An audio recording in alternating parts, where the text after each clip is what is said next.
Bien, j'ai donc découvert et lu tout récemment le manga Kingdom que je possède juste ici. J'ai le tome 2 que je possède juste là, aux éditions Meian Édition, écrit et dessiné par Yasuhisa Hara, mais c'est écrit sur l'image qui est juste à gauche. Du coup, Kingdom, qui est un seinen qui existe depuis très longtemps au Japon, si je ne dis pas de bêtises, je crois que c'est sorti en 2002, ou 2006, je ne sais pas, en fait, je me rappelle plus, bref, dans ces eaux-là, c'est une grosse fourchette quand même, et c'est arrivé en France grâce à l'éditeur Meian, du coup, t'as le logo qui est juste là, c'est arrivé en 2018, c'est arrivé bien plus tard.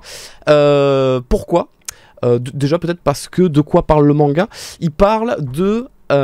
déjà il parle de la guerre, il parle de la stratégie de guerre, mais il parle surtout, c'est focalisé géographiquement en Chine, dans l'ancienne Chine en fait. Donc c'était pas forcément peut-être quelque chose qui allait parler, parce que il faut savoir que c'est un succès au Japon pendant des mois et des mois. C'était toujours classé dans le top 3 des mangas en termes de vente, aux côtés de One Piece et aux côtés de l'Attaque des Titans. Donc ça te donne le niveau. Après, à vous d'être libre de choisir, parce que je sais plus officiellement si on peut dire que SNK c'est un shonen ou un seinen. Dans le cas où si c'est un shonen, ça voudrait dire qu'au Japon, c'était ce manga-là, le seinen, vendu numéro 1. De quoi parle le manga ? Le manga parle de ce jeune garçon, là, sur la couverture, si je dis pas de bêtises, je crois qu'il s'appelle Shin. C'est pas forcément quelque chose que je garde en tête, forcément les prénoms, je vérifie.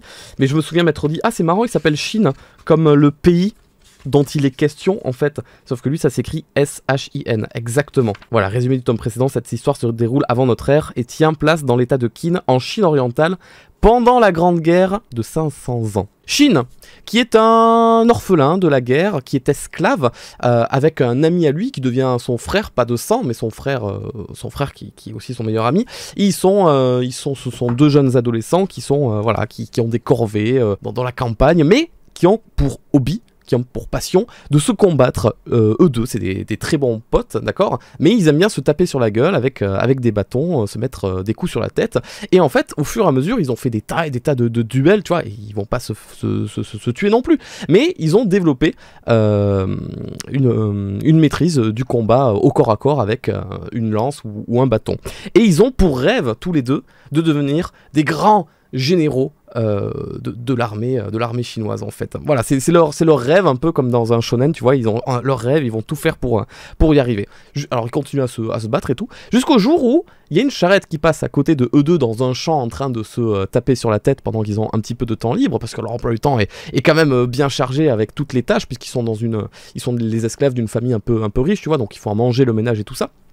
Pendant qu'ils ont un peu de temps libre, ils se tapent sur la tête. Et là, il y a une charrette qui passe à côté d'eux. Et en fait, il s'avère que c'est un noble, quelqu'un qui entoure le roi, et qui passe, et qui s'arrête, et qui va les voir, et qui en fait, petite parenthèse, j'ai lu les 3 premiers tomes du manga. Je vais juste vous résumer le tome 1 et légèrement le début du tome 2, d'accord ? Donc, voilà, il y a une 60aine de tomes qui sont sortis à ce jour. Permettez-moi au moins de développer l'histoire en spoilant le tome 1. Et la moitié du tome 2, mais je n'irai pas plus loin, je vous le promets. Donc il s'arrête et il veut parler. Alors voilà, c'est le copain, d'accord, c'est le meilleur ami. Hein. C'est lui qui s'appelle, que je vérifie, est-ce qu'ils mettent son nom au début du manga ? Iyu. Voilà, Iyu. Shin et Iyu, c'est eux les deux copains qui se mettent sur la gueule. Et donc le mec noble s'arrête et il dit, oula, toi, tu vas venir avec moi, tu vas venir au palais, on va te donner un meilleur grade. Tu seras plus esclave, tu vas plus être dans la boue, tu vas devenir quelqu'un d'important. Et du coup, les deux là, lui et lui, ils sont trop contents. Bon, lui, il est légèrement jaloux, normal, parce qu'il n'a pas été pris, mais ils se disent tous les deux, putain, énorme, tu vas être un général, tu vas réaliser le rêve qu'on a tous les deux, c'est trop bien, c'est génial. Du coup, il s'en va. Et on le revoit pas pendant un mois, et lui du coup il devient seul, malheureusement, il devient esclave seul, et il fait ses petites tâches ménagères, et il se peut plus trop s'entraîner. Et un mois après, il revient, et ensanglanté, blessé, et il meurt. Alors moi déjà ça m'a foutu... J'étais dégoûté parce que je me suis dit putain on nous présente 2 héros d'un shonen et pas... Enfin pardon d'un seinen et pas juste un. Ils ont le même but, ils vont y arriver ensemble, ils ont de la fraternité, ils sont trop cool. Et genre vraiment au milieu du tome 1 il est mort. Et j'étais en mode quoi ? Mais pourquoi en fait ? Et pourquoi il est sur la couverture du tome 2 du coup tu me diras. Et c'est pour ça que j'ai hésité en me disant mais est-ce que du coup son prénom est lié dans le début du manga ? Parce qu'il s'avère qu'en fait, ce personnage sur la couverture du tome 2, ce n'est pas le meilleur ami de Shin que tu vois à gauche, en fait, c'est le roi. C'est le roi officiel. Il s'avère que le meilleur ami de Shin, c'est le portrait craché du roi. C'est son sosie officiel. Si le roi devait faire des vidéos YouTube, mais pire sosie, il choisirait lui du coup. Et en fait, il n'a pas été engagé pour être général ou quoi, mais il a été engagé comme étant une doublure du roi au cas où il y a un coup d'état, au cas où le roi se fait attaquer, eh ben c'est la doublure qui prendra cher, malheureusement, et qui devra se sacrifier pour que le roi légitime, avec le sang royal, reste en vie. Et là, déjà, première révélation, t'es en mode, mais quoi, mais il est déjà mort et tout, tu vois. Donc tu sais jamais quand est-ce que les personnages vont pouvoir mourir.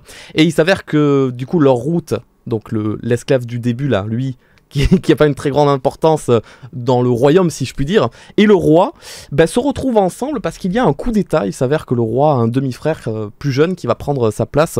Il est entouré par des gens qui veulent pas du bien, en gros. C'est très politique, le manga, et je sens où ça va partir, parce que du peu que j'en vois, là, pour l'instant, ils sont chassés, c'est en course-poursuite, ils essayent de se sauver un petit peu la vie, ils passent par des montagnes et tout ça. Mais je sens bien arriver, voilà, Shin, du coup le personnage que vous avez juste là, qui est le personnage principal du coup du manga, qui va rentrer dans l'armée, qui va forcément arriver à son but d'être général et voire peut-être plus que ça. Et j'ai déjà vu je suis flou, bonjour, je suis un petit peu flou. J'ai déjà vu un petit peu des planches du manga, parce qu'il y a un gros travail sur le dessin, j'allais y venir, où ce sont des très belles illustrations, où c'est... Alors je vous les montre pas maintenant parce que je les ai pas sur moi, mais quand je mettrai la vidéo sur YouTube sur la chaîne Quadbo, il y aura les illustrations ajoutées. Des belles scènes de bataille, des très très grandes scènes, des beaux tableaux très détaillés avec beaucoup de personnages. Parce que j'avoue, je dois admettre qu'au début, les dessins, c'est pas des dessins qui m'attirent plus que ça, surtout au niveau des visages. Mais c'est un dessin qui est très réaliste en soi, assez mature, sauf au niveau des visages. Ils ont les personnages, surtout eux deux là, ils ont des yeux assez grands, peut-être pour faire ressortir plus facilement les émotions. J'aime bien parce que là on est en train de petit à petit nous insérer dans le scénario des personnages clés, si je puis dire, qui font partie de l'armée, parce que tout va tourner toujours autour de la guerre et de l'armée, et chaque personnage a vraiment un visage très différent l'un de l'autre, et tu te perds pas du tout. Et je me suis surpris moi-même à retenir les noms, alors qu'en général la preuve n'est pas là puisque j'ai pas retenu le nom du deuxième personnage principal, mais à retenir les noms, et ouais, donc ça se lit très simplement, très facilement. C'est un peu brutal, je vais pas dire que c'est gore non plus, hein. J'ai déjà vu des mangas beaucoup plus gore, mais bon, c'est quand même un manga qui va parler de la guerre, donc il y a du sang, il y a des morts, il y a de la décapitation, il y a de la torture aussi, de la violence, des têtes coupées, donc ce genre de choses, voilà, c'est pour un public un petit peu averti quand même, quoi. Voilà, ça c'est la lecture que j'ai lue, je ne peux que vous la recommander. Moi je vais continuer à la lire de mon côté, puisque j'ai reçu les tomes, dans des belles boîtes de collection, si je puis dire.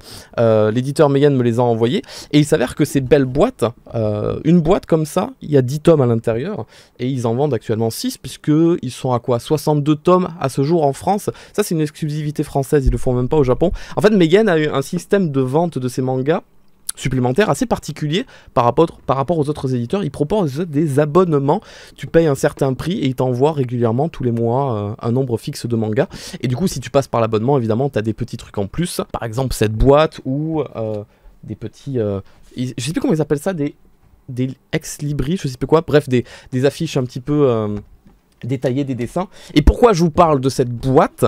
Parce que c'est là la surprise, c'est que Meian m'a proposé de faire un petit concours ici, là, maintenant, avec ceux qui m'écoutent. Si ça vous intéresse, la box 1, je me mets là, la box 1 qui se compose des 10 premiers tomes. La box 2, c'est du tome 11 à 20, la box 3, du tome 21 à 30, etc. Mais pour bien commencer, si jamais il y a des collectionneurs parmi vous, ou des gens juste qui aiment bien les mangas, si jamais ça vous intéresse, Meian peut vous faire gagner, enfin je vous fais gagner par le biais de Meian, et c'est là que je vais sortir la petite affiche qui récapitule tout. Paf! Je peux vous faire gagner donc la boîte numéro 1 de Kingdom, avec à l'intérieur donc les 10 premiers tomes si vous voulez découvrir la série. Et le concours est assez simple, c'était moi qui devais décider ce que vous devez faire pour participer au concours, sachant qu'il y aura une rediffusion sur YouTube qui sortira demain. Le plus simple, ce sera de passer par Instagram, c'est le réseau qui sera le plus simple pour moi pour visualiser, pour vous faire interagir en fait. Donc en gros, sachez que demain dans l'après-midi, je vais poster une story avec cette image-là, et je vais vous demander juste de follow le compte Instagram de Megan, donc c'est Megan-du-bas édition avec un S, si je dis pas de bêtises, sur Instagram. Même pas besoin de follow mon compte, voilà, si vous m'aimez pas, me followez pas, c'est pas grave. Et il faudra juste répondre ce que vous voulez à la story. Et en fait, moi, j'irai juste prendre au hasard quelqu'un, enfin non, pas une seule personne au hasard, puisqu'il y aura 6 gagnants, il y aura 6 boîtes comme ça à gagner. Ouais, ça augmente un petit peu plus les chances que la chance vous sourie, que la chance soit avec vous. Donc je posterai ça du coup. Là je suis en stream, je dis demain. Mais si toi tu regardes la rediffusion sur YouTube, sache que c'est aujourd'hui même, d'accord? Et tu auras 24 heures pour participer. C'est une story Instagram, ça dure pas plus longtemps. Donc tu auras... viens sur Insta et puis tu verras directement. Je vous proposerai une autre review, cette fois pas d'un manga mais d'un film. D'un manga, ce dimanche à 20 h en live sur Twitch, puisque je vous donnerai mon avis, ma critique sur le film Jujutsu Kaisen 0, que je vais aller voir ce samedi. J'ai bien hâte. Voilà. C'est tout, on peut revenir sur le chat. Et je suis très flou. Et c'est très enquiquinant d'être flou comme ça.